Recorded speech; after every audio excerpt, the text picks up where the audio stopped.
After Mozart, Udo Jürgens is probably the second most successful composer from Austria, as he has composed more than 1,000 songs, sung about 800 of them himself, and sold more than 100 million albums worldwide.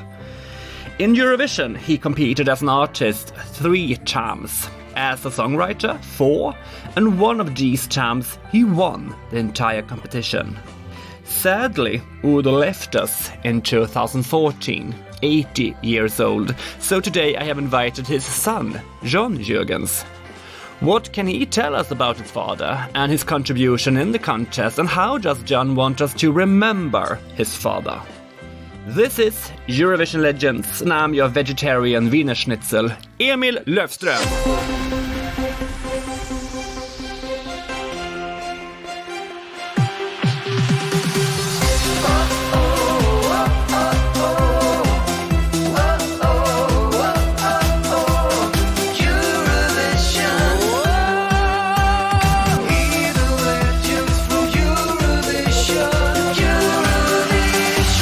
Welcome to Eurovision Legends, John Jürgens. Thank you very much.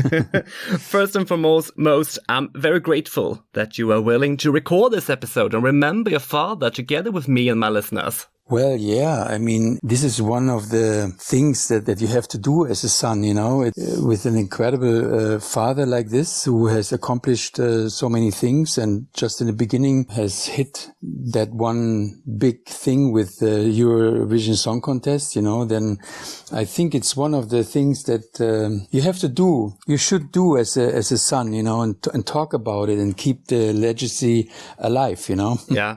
Totally agree, and I'm very grateful. If we take the Cliff Notes version of his biography, he was born in 1934 in Austria as Jürgen Udo Bockelmann. Genau, yes. Between the First and Second World Wars. Yeah. His mother came from Germany and his father from Russia. Yes, exactly. Born in Moscow to a German and a Russian woman. What was his childhood like? Oh, his childhood was actually...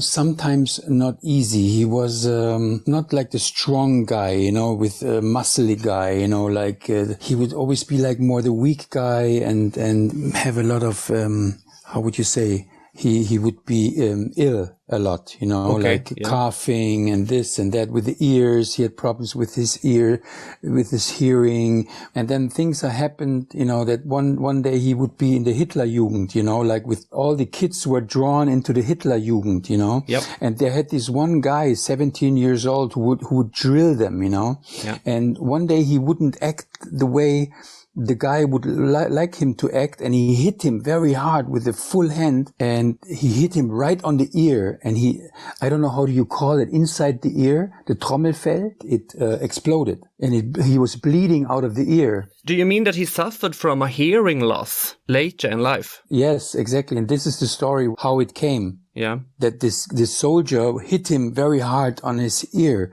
and that how his one ear got injured, you know? Yeah, yeah.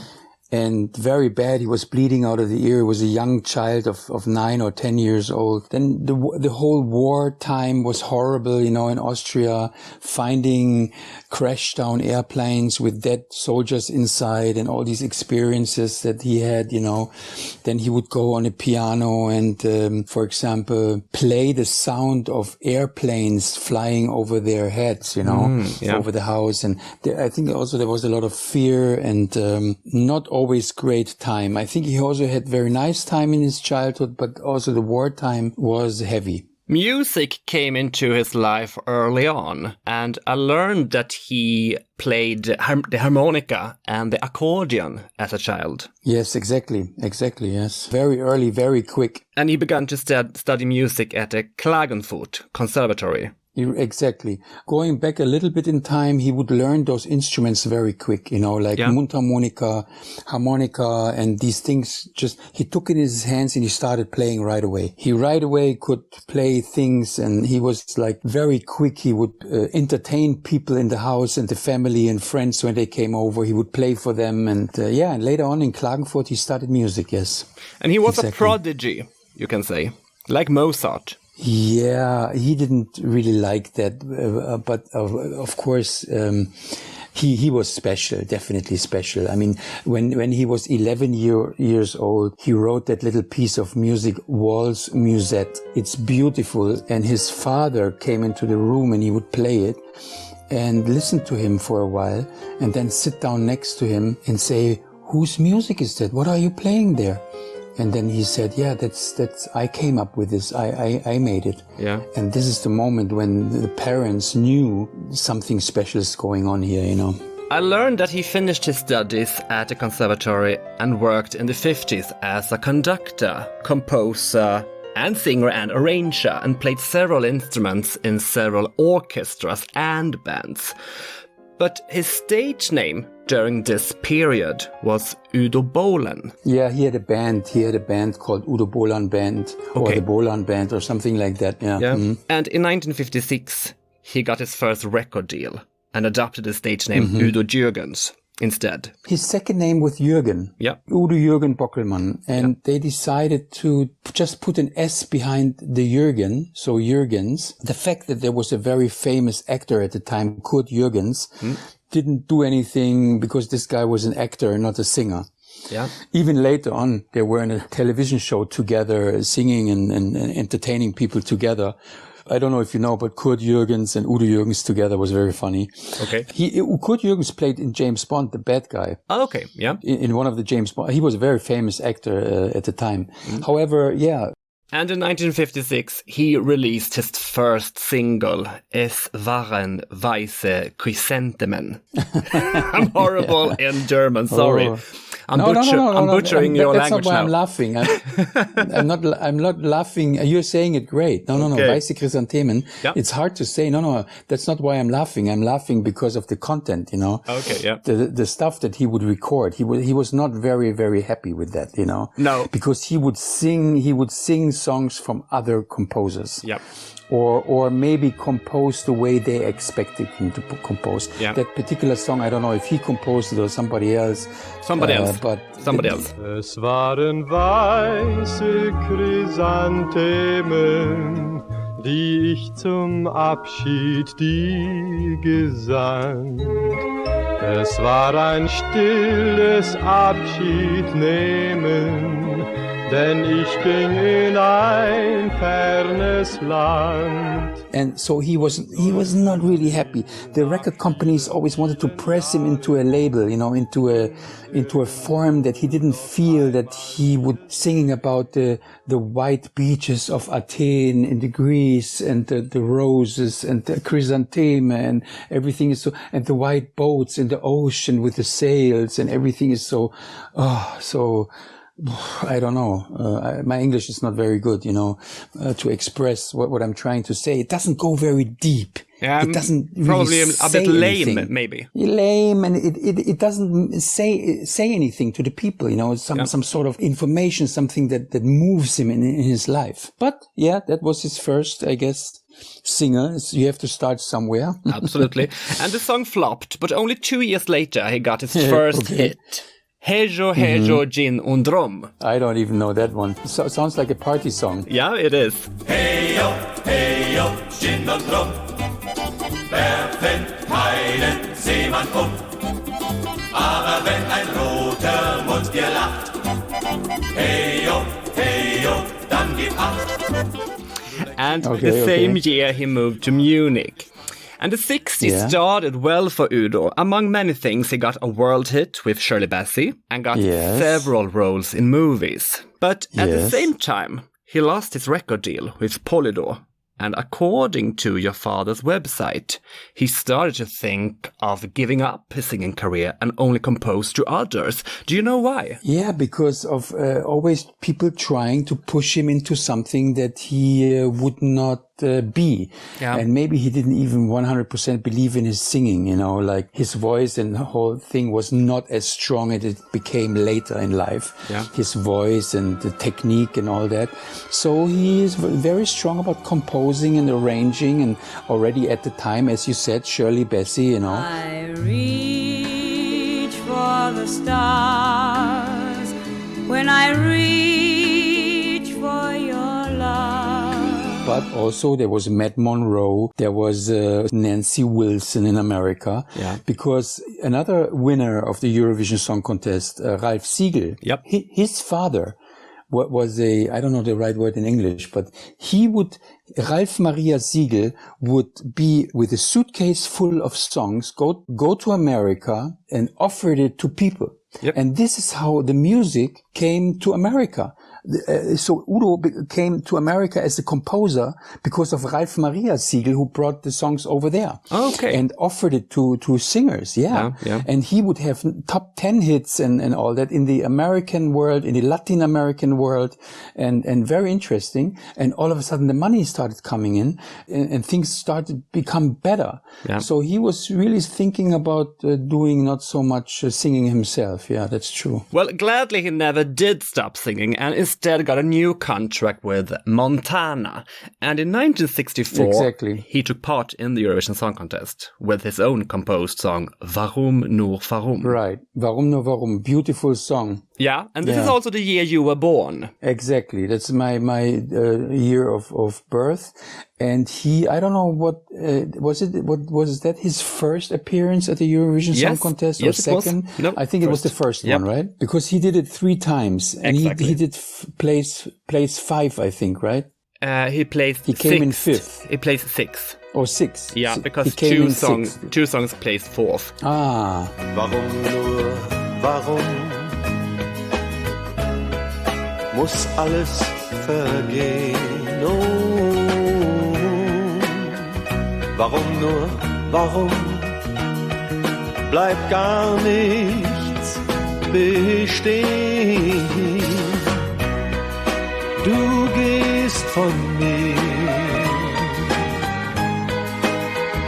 schaust dich nicht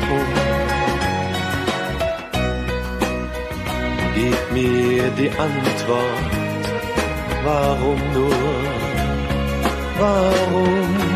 But Warum nur warum was also sang by Shirley Bassey or some great American singer. Yeah, absolutely. It became a huge very hit. Beautiful song. Yeah.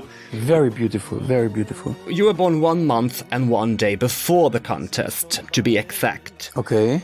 Did you and your mother join him in Copenhagen, where the contest was held? No way. No, because he did all this traveling at that time, even at the later appearances and all that, pretty much always alone. Okay. Because there was no sense of dragging around little children to big fest. You know, he had to totally concentrate on what he was doing there. And my mom took care of me and later on my sister here in Munich. And he would do the traveling and go after his business and what he's doing, yeah. Unfortunately not. I would have loved to go to Copenhagen. I really should do that one day. Yeah, definitely. I've never been it's there, a beautiful to be city. honest. Yeah, it's beautiful, yeah. I really have to do that, no? Udo and his song was chosen internally by a committee. Do you know if he ever considered another artist singing his song, or was he set on performing it itself from the start? I don't know. No. I think his management and all them, they said, you go there and you do it. Sit on the piano and do your thing. Yeah. And I don't know if he considered giving it to somebody else. At that time, I think the idea was to give him the kickoff as a singer, and the only chance, not the only chance, but the big chance to reach that goal was, of course, to go into the Eurovision Song Contest, whether you win or not, but you're being seen all over the world from people who love music, and so that was the plan, I think. Italy won with Gigliola Cinquetti and the song Nonoletta. Nonoletta, nonoletta, per amarti, nonoletta. While your father got a 6th place, as we said before. But the song became a huge hit. It became the biggest hit from that year. Not only in the German-speaking countries with your father's version, but also around the rest of Europe and in US, since... Matt Monroe, exactly. Yeah. Yes. He himself got a 2nd place that year in Eurovision, but his song never became a hit. So instead he covered your father's. Walk away, please go, before you throw your life away, a life that I could share for just a day. And Amazing, I believe huh? that this was one of the things that led to your father getting the honor to compose for Frank Sinatra later. Yes, he well, I don't know if he did it for Frank, but he composed. They maybe thought that song would suit him good. It was in Frank Sinatra's drawer for a long time, and he wouldn't do it. Okay. So Frank Sinatra gave it to Sammy Davis Jr. and he would do it. Okay. And Sammy Davis Jr. did the song, and he made it his personal.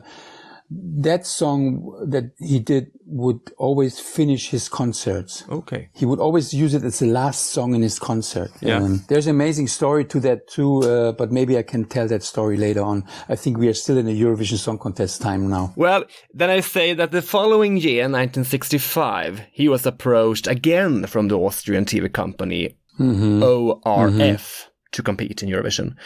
But before we talk about his song Sag ihr, ich lass sie grüßen. Sag ihr, ich lass sie grüßen. Yep. Yeah.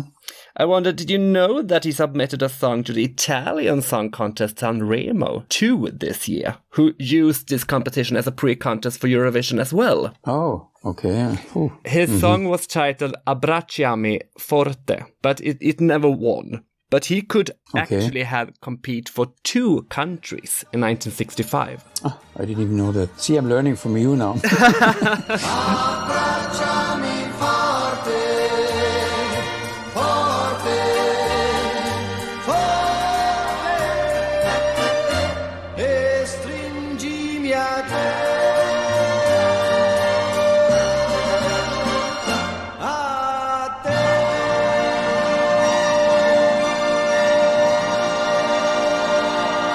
But anyway, the contest in 1965 was held in Naples, in Italy. Had your father told you anything about his memories from this year? Well, I think he had also, I think that was the time when he has a serious breakdown, because things are, I don't know if that was somewhere in Italy, I remember he had a serious breakdown and was very unhealthy, because at that time, these guys were living rock and roll, you know. I mean, we're talking about partying all night, drinking, smoking. He was a heavy smoker, staying up all night, sleeping all day, you know, doing the whole rock and roll thing. Yeah. And yeah, that brought him to a point where he would totally break down in his health, and he would have to realize that he would have to change something about it. I think that was around that time when he did change things about his, nutrition, not drinking that heavily, cutting down on the smoking and all that, because he was really over the top. Be in his late 20s. Yeah. And strangely, because this I think is very strange, he never brought a conductor to Italy, and instead used Gianni Ferrio, which was the orchestra's own maestro.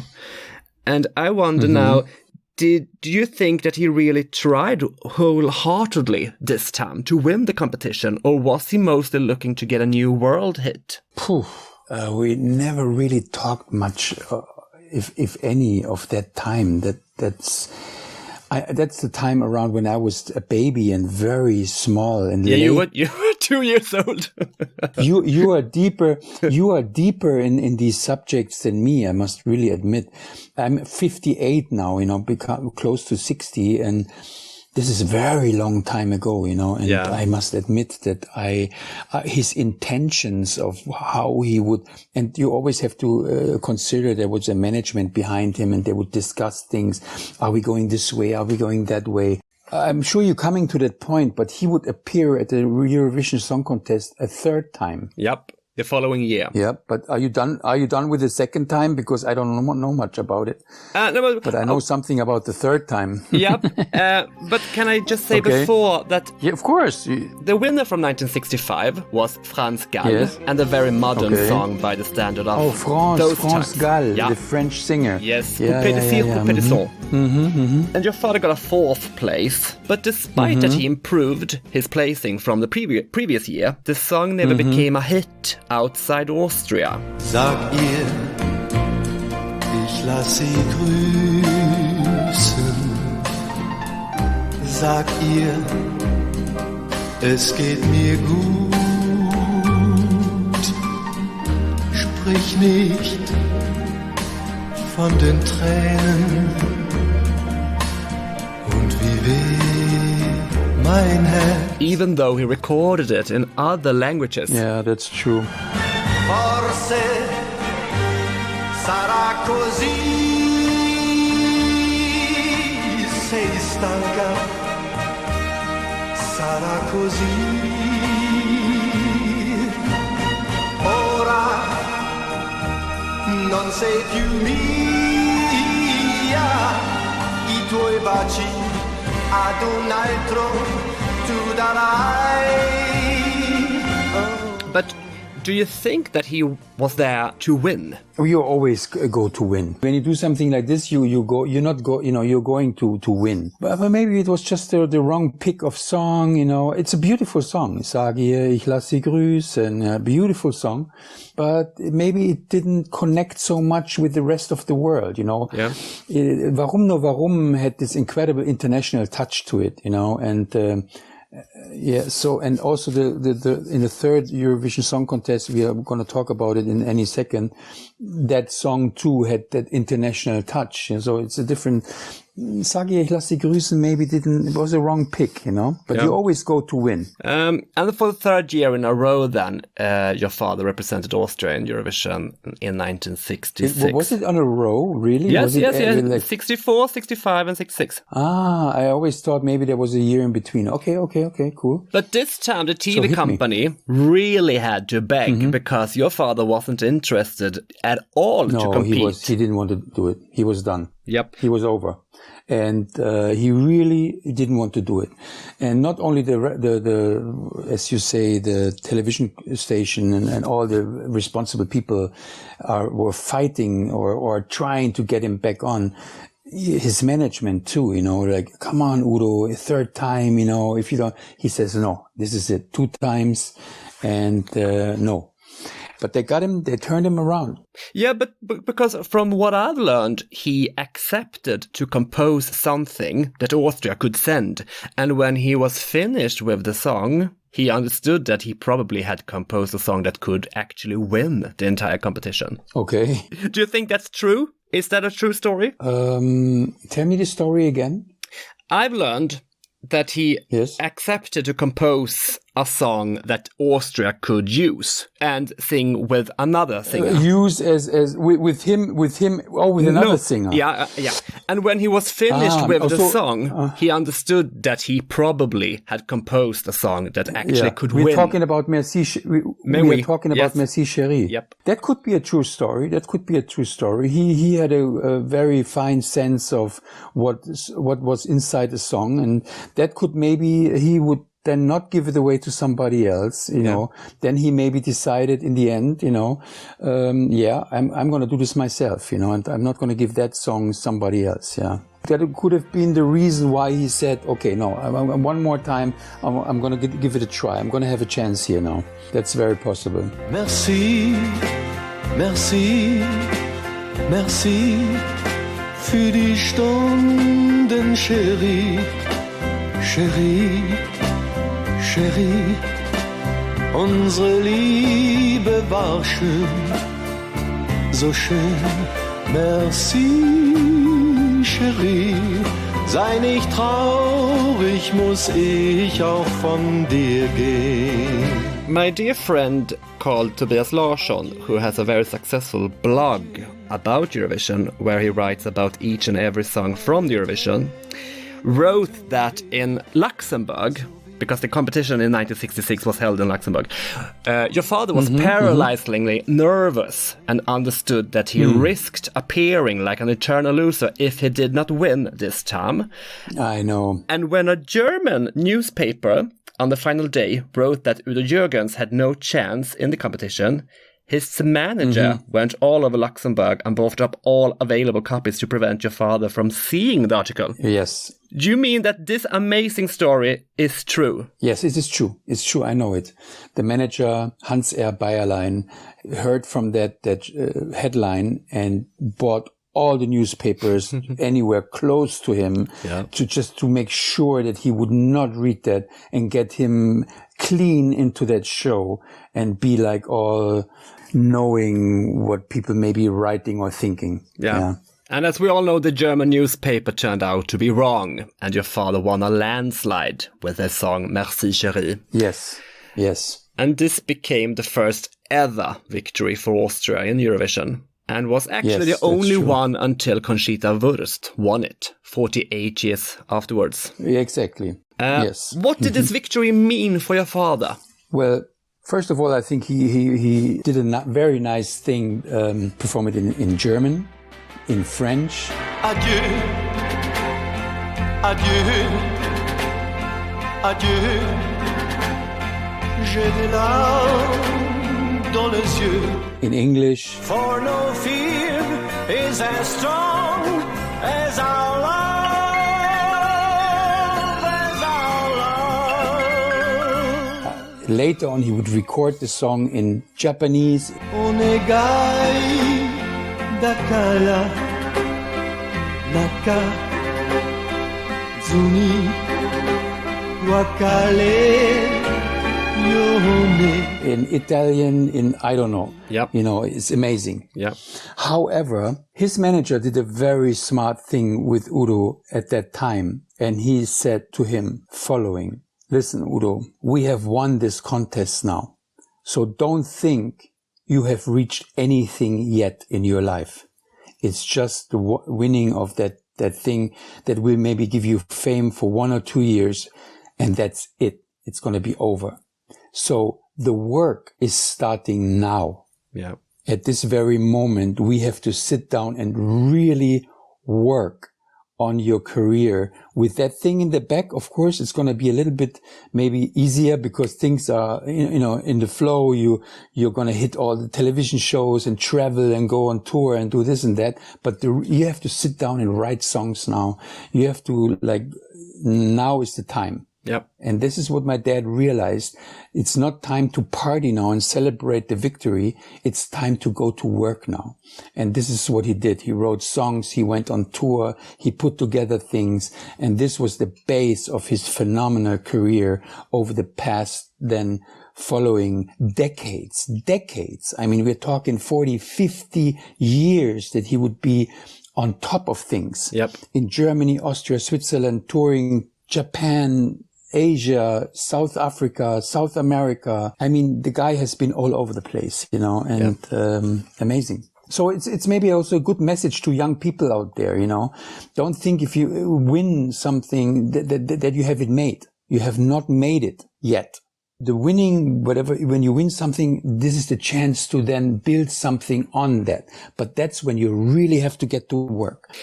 You mentioned here before that he recorded the song in several languages, and the song became a hit all over the world with top positions in more than 20 countries. Yes. And the song has actually been covered in more than 10 languages with other artists. For example, the American pop singer Belinda Carlisle. Wow. Merci, merci, chérie, toi l'amour de ma vie. Merci, chérie, pour les yeux.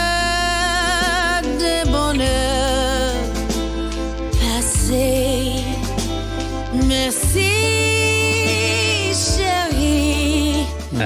What's your personal relation to the song Merci Chérie?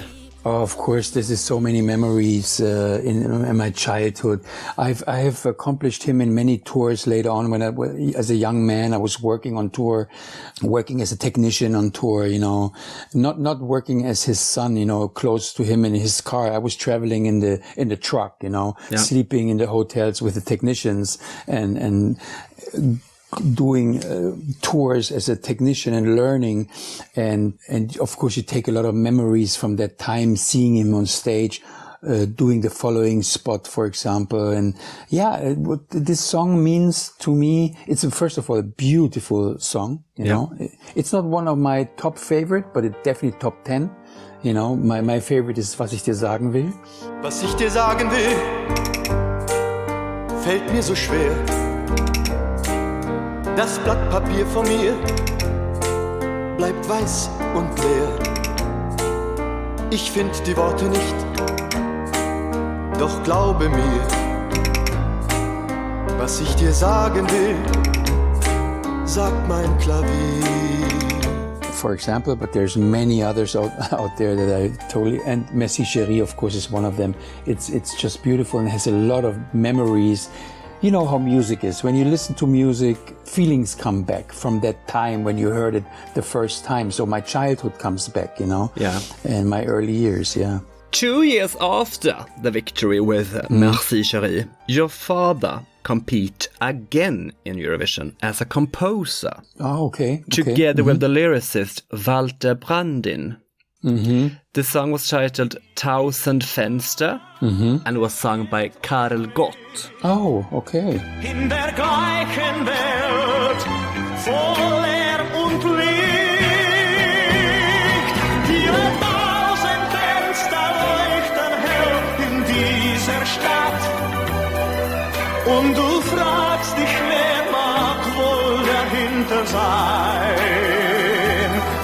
Die 1000 Fenster sagen stumm, hier lebt noch wer, grad wie du, so einsam und allein. But this time the outcome was quite the opposite, and 1000 Fenster only collected 2 points and ended tied in 30th place. Okay. I think that was it then with Eurovision Song Contest for my dad. But do you think that the poor result was the main reason that he never took part again? I mean, he did it 3 times in a row. I didn't even know that he came back as a composer trying to. I don't even know that story. We didn't talk much about it. 1000 Fenster. I don't even know if I remember that song. Karel Gott is a great voice. Was a great voice, a great singer. Yeah. But it always takes, this. I don't know. I don't know. Hey, I don't know the reason why this didn't go off. Hey, who knows? It also always takes the composer, of course, but also the performer. Yeah. To bring. Did he sing it in German? Yes. Okay, but not for Germany. No, for Austria. Karel Gott sang for Austria? Yes. But wasn't he Czechish or Yes. Okay. He sang. Well, it didn't work. I don't know. No. But maybe that's also a reason why Udo was done with the Eurovision Song Contest, not in a bad way, but just to move on, and not like Ralf Siegel trying again, would not stop. And already people in Germany are laughing about him, and say, come on, this is it. You had your victory once and don't try to recreate it because you had a lucky punch there. And, as we say, you always have to stop when it's trying maybe. But he couldn't stop trying, Ralf Siegel. So he would go on, and Udo wouldn't do that. He would just concentrate on his career and other things. And that was an episode in his life. Beautiful. He always remembered it positively. And you have to know sometimes when to stop trying, Maybe that was the point. He thought, okay, I'm not going to end up trying to be a composer for people singing the Eurovision Song Contest. But how do you think your father viewed his participation in Eurovision in more recent years, when he looked back on it? Lately, mean? Yeah, exactly. I mean, several big artists and groups who have taken part in Eurovision look at it afterwards as something they don't want to talk about. I'm thinking of Frans Gallowi, for example. Now she didn't compose her own song like your father did, but she won the contest the year before him, but never sang her song afterwards and never wanted to discuss her Eurovision participation. Did your father have any complex relation to the contest too at all? Think so. No, I don't think so. He was very proud that he appeared a third time. Yeah. I hope I'm not saying anything wrong now, but he never had a complex or something that he appeared at the Eurovision Song Contest after all, because that was the kickoff for a great career, which he understood that he has to go to work now to make something of it. And he always kept it in very good memory. It's also in his book. It's in the film. He was very proud of it. It's not something he would discuss away. Thank God and gladly he would write other hits in his life. Yep. And you know, sometimes for people it's really hard. They have this one-hit wonder thing, you know. Yep. I don't know if it was with Franz Gall that way, but or she had other hits. I don't know, but then they think, oh, this is the only thing in my life. I'm going to end up singing only this one song in my life, you know. Yeah. So that's hard. That's tough, you know. But hey, there's a lot of artists out there. If you give them the option to win the Eurovision Song Contest with one song and sing it for the rest of your life, they would sign right away. You know. So, but unfortunately, she didn't wrote the song because that means money too. You know, financially. Yeah. If you are the composer, it's a whole different story than if you're just the singer. Which I didn't mean to be disrespectful towards people who are just singing other composers' songs. I mean, that's cool. A lot of artists out there working that way. I wouldn't be able to work another way either because I'm making music, but I'm working with composers together, people who know what they're doing. Yeah. And I give my ideas. You know, I have a beat or a bass line in my head. I would talk to the guy who is the composer in our team. And then the two of us would go to our producer and develop something together. I mean, not everybody is Prince out there. I mean, come on, you know, Prince would be composer, entertainer, and playing all the instruments on his first album. You know, these people are Mozarts, you know, these are crazy. And my dad was one of those super talented people, you know. Not anybody can do that, you know. It's not a shame if you don't have that inside of you, you know. That is a lucky thing of the DNA, you know. It's like you have it, you know. It's amazing. Your father composed songs all his life, and according to Google, we are talking about something like 1,000 songs in total. It's over 1,000 songs, yes. Yeah. And more than 50 albums, full-length albums, have been released. Definitely. And selling more than 100 million copies worldwide in total. Yes, very true. Von jetzt an Freiheit wagen, Heuchelei nicht ertragen, das Glück erfassen, statt nur suchen nach mehr. 5 einmal grad sein lassen, nicht in Tabellen passen und um die Wahrheit kämpfen, tun was man will und wollen was man tut, ob jung oder alt, gilt unsere Devise. Heute beginnt der Rest deines Lebens, jetzt oder nie und nicht irgendwann.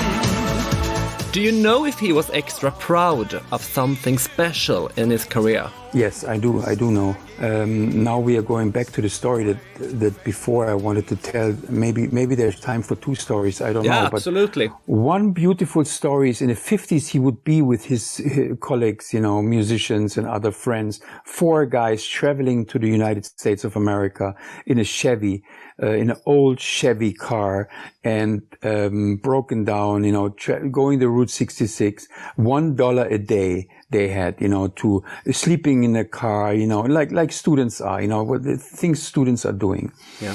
And they were hitting Las Vegas at the time. And there was the billboards saying Sammy Davis Jr.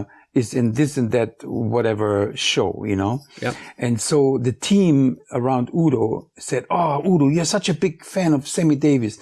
You know, we're going to try to get you into the show." So they went to the slot machine parlor and played all their daily dollars, you know, like the money they had for that day, they would play in order to make more money to buy him a ticket. They ended up losing all the money, having no ticket, and standing outside the show, maybe glimpsing a little bit through the door or listen from outside a little bit, but they didn't get the chance to listen to Sammy Davis Jr. or get Udo in there because all the 4 of them was impossible anyway because they didn't have the money. Yeah. But they were trying to get Udo in there, but Udo was not in there either.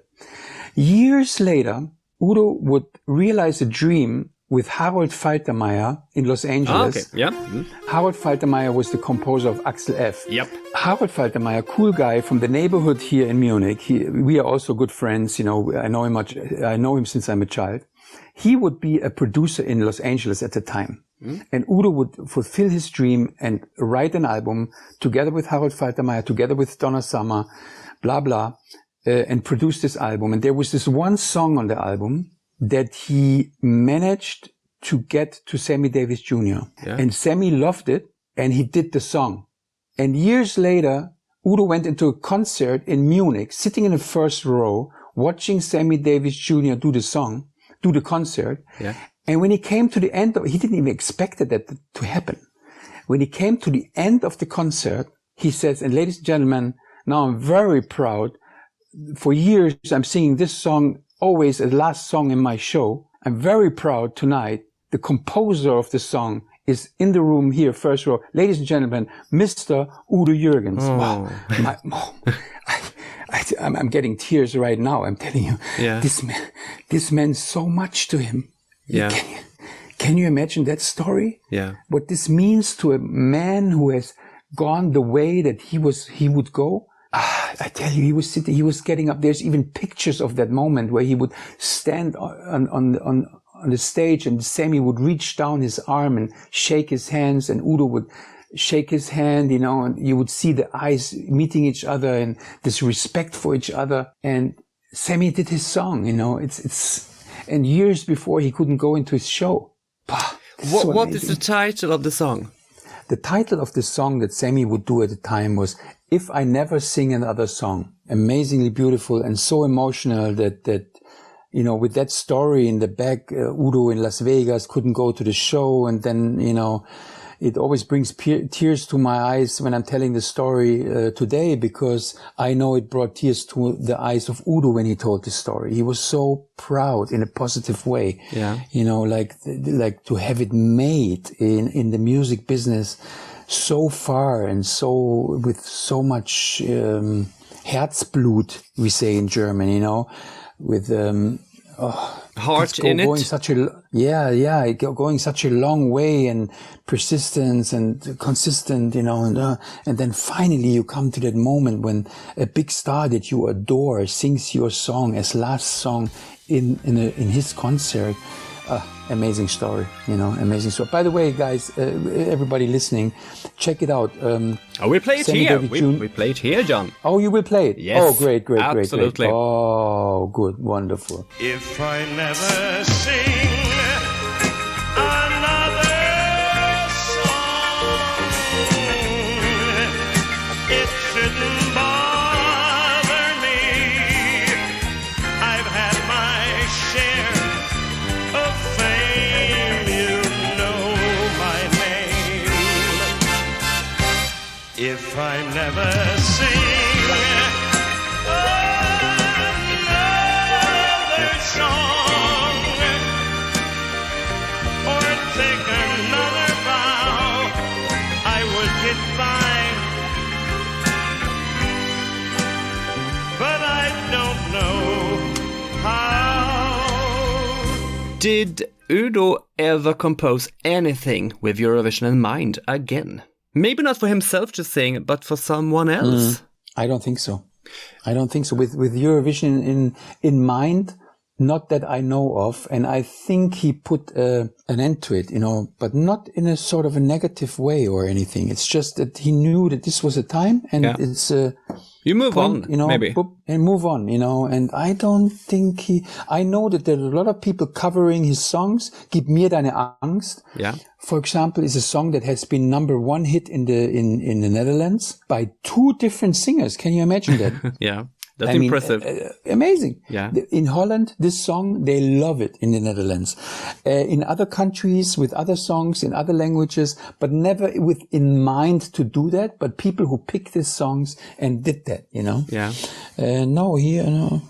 We talked about Ralph Siegel before, and I know Ralph Siegel since he has been in this podcast several times. Do you think has Ralph Siegel ever offered anything to Udo to compete with? that those two talk to each other and try to make something together? Yeah. Or? Were they friends, for example? No. Okay. No. I don't think they were big friends. Which is, in this crazy world, you can't be friends with everybody. No, absolutely not. Yeah, that's nothing negative or nothing against Ralf Siegel or the other way around. It's just, it didn't came to that point. I don't know. What about you then, John? I do understand you are working as a DJ in Germany and compose music. Have you ever come close to compete in Eurovision? Maybe the after show party, but I'm too old now, No, you're not too old. Maybe I'm playing, I'm not playing, I'm not willing to play anymore everything, with 58, I've decided to, for years, I'm in the event business, not in the festival business or in the Ibiza club scene or anything. This was never my business. My business came out of playing little bars and discotheques in Munich. Yeah. And people who would ask me, hey, are you doing weddings? Are you doing anniversaries? Are you doing company Christmas parties? Are you doing social events like after show party from big television show? I say, yeah, of course I do that. If you book me, I'll go and do it. So I was, of course, understanding you have to be a little bit of commercial and play people what they want to hear. Because they didn't come to hear me. They just come because they're invited and they want to have a good time. Yeah. So being an event DJ is something completely different than being a superstar producer DJ where you have 1,000 people in the room who came that night, paid a lot of money to hear you. The events that I play, people don't come to hear me, John Munich. They come because they were invited, and it's a whole different business. And I love that business actually, to be also a little bit like this incognito thing. I never really liked when hosts of a show would, come out and say, oh, by the way, and now, after all the show, then we have our DJ coming on, our DJ, son of Udo Jürgens. And I'm like, holy shit, come on. I mean, you can't announce a DJ like that, because what you're going to do in the heads of the people now that you want to make a party. We have a saying in Germany, you're giving them Denkstoff. You're giving them something to think about now. Ooh. This is the son of Udo Jürgens. Let's see what he's going to do now. And in Germany, we have that little thing, where you are in a draw. People love to put you into draws. Yeah. And now you are in the draw of son of somebody. Yeah. The child of somebody. In America, it's maybe different. There's other countries handling these things differently. I think, because I lived in America a long time, in New York for 3 years. Here in Germany, it's a little bit like, oh, the son of Udo Jürgens. Okay. So you mean that it has been a problem for you that you had? Yes. Okay. It's a problem in the moment. It opened a lot of doors. Don't get me wrong. Yeah, I totally get that. But it also closes a lot of doors because it's closing the doors in the minds of people. People are like strange sometimes, like people, you mention that and it's like people getting, I don't know how to say in English, Vorurteile. People start thinking about you in a different way than they would think about you maybe if they don't know that your father is a famous person. Yeah. Preconceptions. Okay. Yes. Yep. Yeah. People have, I just Googled that word because my English is so bad, getting preconceptions, towards you. And that's actually sad. But that's the way it is. So I always ask people to don't make a big thing out of it, please. Yeah. Just announce John is here or John Munich, whatever. That's why I also did my nickname from New York from the New York Times. People called me Munich because I'm from Munich. Yeah. So later on, I turned my DJ name into John Munich. So it doesn't give people to think about, oh, John Jürgens, is this the son of Udo Jürgens? Giving them too much to think about. They shouldn't think, they should make party, you know? Yeah. Yeah. It opens a lot of doors. It's beautiful. But it's also closes some doors or gets people, unfortunately, into preconceptions, On December 21st, 2014, Udo Jürgens died unexpectedly of acute heart failure while walking on Lake Constance. during a tour break at the height of his career. Definitely, yes. Sadly, your father passed away before the contest was to return to Austrian soil. I know, he was scheduled, yeah. And I believe that there were some plans to include him in the show somehow. Yeah, exactly, there was. I don't know exactly the plans because they were working on it already. Yeah. But I was not involved in the project, of course, so I think he would be involved into working with several musicians and a big orchestra, maybe do a medley or something. But exactly, I don't know. Exactly, I don't know. On a more personal level, what kind of man was your father? He was a very loving guy, peaceful guy. He loved harmonic, to be harmonic, harmonic, with people around him. He sometimes would drift away a little bit in his thoughts. You would talk to him and then after a while you would realize he's not there anymore. And then you would ask him, "Hey, Papa, excuse me, I'm here. Hello." And he would be in his world of music. You would always see him tapping with his fingers on the table when you're in a restaurant, or on his lap, on his legs, and playing something. And he always had music in his head, like there was a music constantly running through his head. Bass lines, melodies, ideas.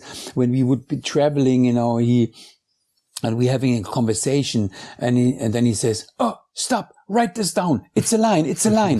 And I say, "What is a line?" "Yeah, write it down. He picks up the phone. He calls the guys who are working with him, developing lyrics, because he has often ideas about lyrics. And he would write a lot of lyrics himself, but a lot of lyrics are written by others upon his ideas. Often, not all, but often upon his ideas. So he came up with an idea, for example, for a song called Na und, which means so what, Na und. And then everything around Na und, he would be in the family say, Der Alltag dich mürbt und dein Goldhamster stirbt und deinen Job hast du auch grad verloren. Wenn der Kummer dich wirkt und kein Mensch für dich bürgt, wenn du Schulden hast bis über die Ohren, wenn die Hoffnung verwelkt, das Finanzamt dich melkt und dich aussaugt wie ein Vampir, wenn dich die Freundin erpresst und deine Frau dich verlässt, bleib gelassen und sage zu dir, na und, zum Durchdrehen noch lange kein Grund.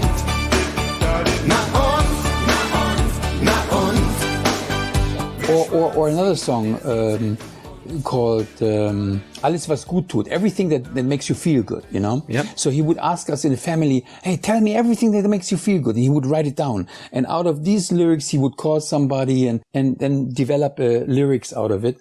What I'm trying to say is his life was 1000% music. His life was music. And then he loved good food, restaurants, a good wine, a jazz bar with a cool piano player. When I studied in New York and he came over to visit me, we went to the Broadway shows, we went to have a good dinner, we went out to the clubs. We had a good time. He was a loving, harmonic person, like that you could have a great time with, and then he would never be arrogant or treating people, like, for example, in a restaurant, a guy who serves you the dinner, the guy who drives you in a taxi cab, the guy who opens you the door in a hotel.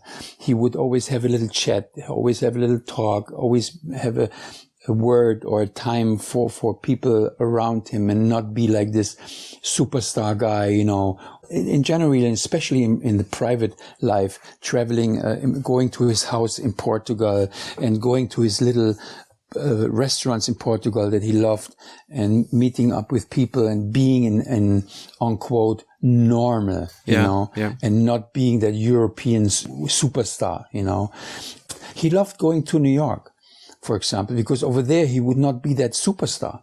He would walk the streets and people didn't recognize him. And of course it's nice to be recognized because, it gives you that feeling, oh, people know me, people love me. But let me tell you, going to New York was the greatest for him, or whatever, Los Angeles, or traveling parts of the world, because people did not recognize him and he would be just Udo. That's it, like no more. And we had great times. Also in my circle of friends, you know, it would be just, oh, that's John's dad. Oh, that's cool, you know. But when John's dad went to the piano and played something, man, these guys were dropping out of sky. I'm telling you, they didn't know what was going on. Yeah. Because Udo was a guy, and this is something you have or you don't have it. Yeah. And he had it. Yeah. Udo was a guy, he would enter a room with 100 people inside the room, and people would turn their heads towards the door where he would enter. Yeah. In Germany, you could say, or Austria, yeah, of course, it's Udo Jürgens. But I saw this happen in New York. We would come into rooms, into bars, people would turn their heads and look at him with that certain look on their face. It's like somebody special has entered the room. How would they know? Yeah. Because he had that aura, that positive, wonderful, great, cool aura of a guy who you want to meet. Not because he's a big star, because something special about him. And what really showed it to me is that it also happened in other countries, not only Germany, Austria, Switzerland, where he was, of course, you know, on the streets walking, everybody knew him. Yeah. Besides being a great musician and a Eurovision legend, how do you want us to remember him? Well, how would I love the world to remember him? His music says a lot, you know. If you listen to the lyrics, of course, sometimes, you know, people who don't speak German, it's hard, you know, but his lyrics are super strong part of his music. Yeah, of course, his composition. I get that because I work as a hairdresser, and yesterday I had a customer who is from Germany, and I had to ask her and tell her that we're going to talk to you today. She said that, oh my God, he has written so fantastic lyrics. And she gave me two examples of songs. Oh, good. She said that I should Google and translate the lyrics for myself to read of the songs Aber bitte mit Sahne and Ein ehrenwertes Haus. Yes. These are major top 10 Udo Jürgens Hits, okay? Ja. Sie treffen sich täglich 2:15.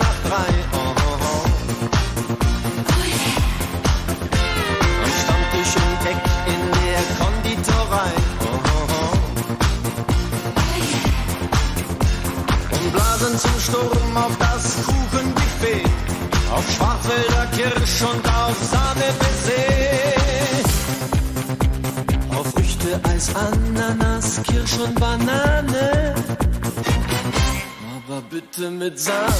And Aber bitte mit Sahne is a funny song, but it also has a message in there. Exactly. And Ein ehrenwertes Haus definitely has a message in there. Yeah. I don't know if you already Googled it and translated it. Yes, I have. But it's very clever. Great. It's extremely clever. Very clever, very saying things and putting things to a point. There's another song that you can Google, or the listeners maybe too, and translate it if you have the time for it and the nerve, I don't know. But it's called 5 Minuten vor 12, which I think it's very up to date to the times we are living in right now, with the climate problem, with our problem going on in the East right now. It's horrible, but everywhere in the world, it's 5 minutes to 12. 5 Minuten vor 12. And if we don't manage to put the wheel around and change something, it's gonna hit us very hard, you know. Yeah. And this song talks about that too. And it's symphonic. It's a 10-minute, 11-minute piece of music. Dieser einen Strand, der ganz schwarz war von Öl und Teer. Und dieser eine Stadt, in der zählte der Mensch nicht mehr. Doch ich sah auch ein Tal, das voll blühender Bäume war. Einen einsamen See, wie ein Spiegel so hell und klar. Und ich sah auf die Uhr, 5 Minuten vor 12. His manager, back in the time after he won this Eurovision Song Contest, said to him, or Udo said to him, look, I want to write songs you have to talk about things that people don't usually talk about, about the chrysanthemum that are growing somewhere and the sailing boats are going in front of the Greece island and everything is beautiful. You have to talk about the light in the refrigerator when you open the refrigerator, about your loneliness at home when you're sitting there having nobody, about the fact that you have never been to New York and you're dreaming about going to New York and how I'm going to accomplish that, going to New York. And when you go out the room with your wife and say, I'm going to go and get some cigarettes, you're smelling the parquet floor when you go outside your apartment, walking down the stairs, going on the streets, getting your cigarettes. And then your thoughts come and think, man, now I could go. I have my ID. I got some money in the pocket. Just take a cab, go to the airport and run away. And in the end, he didn't do it. He turned around and went back to his old life with his wife, and he never followed his dreams. Yeah. And this is I've Never Been to New York, the song. There's even a musical has been made out of it. Ich war noch niemals in New York. Und auf der Treppe dachte er, wie wenn das jetzt ein Aufbruch wäre. Ich müsste einfach gehen, für alle Zeit, für alle Zeit. Ich war noch niemals in New York, ich war noch niemals auf Hawaii, ging nie durch San Francisco in zerrissenen Jeans. And yeah, these are incredible things, and he would realize that he would have to talk about things that are not just, Halligalli party, Mallorca Ballermann, be a little bit more deep about life, Thank you so much for this nice and warm conversation, John. I'm very thankful. I hope it was okay with my horrible English and all that. Absolutely. And believe me, I'm very thankful that you want to make this episode in honor of your father together with me. Oh, it was a pleasure. It was a pleasure, definitely. I hope you don't think that we have missed anything. We have missed 1,000 things. We could talk about your father for weeks and months. But I think we got the essence of it. Yeah. And one little story that made me so proud of being his son, I'm going to tell you in the end now. Yeah, please. He had a house in Portugal. I'm in that house right now, in that place that he loved so much, where he wrote a lot of music and worked a lot. And I cherish that place. And one day I go with my wife and my children to a restaurant. We would love to go to a restaurant that he loved and eat food that he loved, because we went together a lot. So that was a time when there was not a lot of tourists. It was like November or something, and the restaurant was almost empty and there was not much going on. And it was that little winter garden kind of open situation, you're sitting inside, but you're kind of still outside, sort of. Yep. Anyway, but the little door opens, and in comes 11 guys with instruments. As we find out later, the guys are from Porto, dentist students who are making money by making music. Yeah. And they go inside the restaurant and start playing. And the first song they are playing is Griechischer Wein. Oh. But in a different version. Yeah. The rhythm is a little bit different. And they're not talking about Griechischer Wein, the Greek wine. They're talking about the Vinho Verde, the green wine. That is the wine in Portugal, the famous wine. Yeah. Very special taste.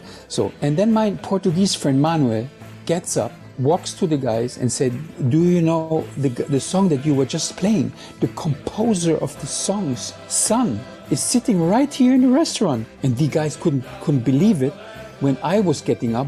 1 meter, 6'2", a big, tall German-Austrian guy, because they always thought it was a Portuguese guy composing that song. Okay. Because that song became a national anthem in Portugal. Yeah. Vinho Verde. Yeah. So we became exchanging telephone numbers, talking, taking pictures, going crazy. And I'm telling them, so proud to play my father's songs. I love it, the Griechischer Wein in Vinho Verde. So we keep eating. These guys doing 4 more songs, leaving, game over. 4 days left. We are going to a completely different restaurant, a chicken piri piri place, 40 kilometers away from where we were before. And the place is down packed, full because it's I don't know, Sunday night or whatever, and we're sitting down to take an order. The door opens and in come 11 guys with instruments. It's our guys from Porto, coming into the same place, and I can't believe what I'm seeing. They're seeing us sitting in the middle of the restaurants, at least 100 people around us with on the tables. They're walking towards us. It's so amazing. Bending down around our table, 11 guys with the contrabass, the guitar, the saxophone, the singer, the guitar, the whatever. And very slowly they're starting to play the song Vino Vert, griechischer Wein.